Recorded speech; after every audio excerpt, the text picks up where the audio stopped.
ലോക്സഭാ തെരഞ്ഞെടുപ്പ് പ്രചാരണത്തിനായി സ്ഥാപിച്ച ബോർഡുകളും പോസ്റ്ററുകളും നീക്കം ചെയ്യാൻ ആഹ്വാനം ചെയ്ത് CPIM സംസ്ഥാന സെക്രട്ടേറിയറ്റ്.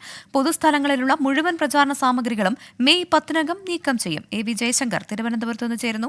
ജയശങ്കർ, ഈ തെരഞ്ഞെടുപ്പ് പ്രചാരണത്തിനായി സ്ഥാപിച്ച ബോർഡുകളും പോസ്റ്ററുകളും പലപ്പോഴും ഈ റോഡുകളിലൊക്കെ നമ്മൾ കാണാറുണ്ട്. ഇപ്പോൾ അത് നീക്കം ചെയ്യാൻ CPIM സംസ്ഥാന സെക്രട്ടേറിയറ്റ് തന്നെ മുൻകൈ എടുക്കുന്നുണ്ട്.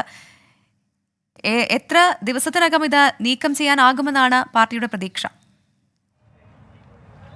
അതായത് നിലവിൽ 10-ാം തീയതിക്കുള്ളിൽ ഈ ലോക്സഭാ തെരഞ്ഞെടുപ്പുമായി ബന്ധപ്പെട്ട പൊതുയിടങ്ങളിൽ സ്ഥാപിച്ച ഫ്ലെക്സുകളും ബോർഡുകളും നീക്കം ചെയ്യാനാണ് CPIM-ന്റെ സംസ്ഥാന സെക്രട്ടേറിയറ്റ് ആഹ്വാനം ചെയ്തിരിക്കുന്നത്. മുഴുവൻ പ്രവർത്തകരും പാർട്ടി പ്രവർത്തകരും ഇത്തരമൊരു ദൗത്യത്തിൻ്റെ ഭാഗമാകണമെന്നും CPIM സംസ്ഥാന സെക്രട്ടേറിയറ്റ് ഇറക്കിയ പ്രസ്താവനയിൽ പറയുന്നുണ്ട്. എന്തായാലും മുഴുവൻ ആളുകളുടെ സഹകരണത്തോടുകൂടി 10-ാം തീയതിക്കുള്ളിൽ തന്നെ ഇത് നീക്കം ചെയ്യുമെന്നാണ് CPIM സംസ്ഥാന സെക്രട്ടേറിയറ്റിൻ്റെ ആഹ്വാനം. കഴിഞ്ഞ ദിവസം തദ്ദേശ സ്വയംഭരണ വകുപ്പ് മന്ത്രി MP രാജേഷും സമാനമായ രീതിയിലുള്ള ഒരു കാര്യം ആവശ്യപ്പെട്ടിരുന്നു. ഇത്തരത്തിൽ രാഷ്ട്രീയ പാർട്ടികൾ ഇക്കാര്യങ്ങൾക്ക് മുമ്പോട്ട് വരണമെന്നും ഒപ്പം തദ്ദേശ സ്വയംഭരണ സ്ഥാപനങ്ങൾക്കും ഇതുമായി ബന്ധപ്പെട്ട നിർദ്ദേശം നൽകിയിരുന്നു.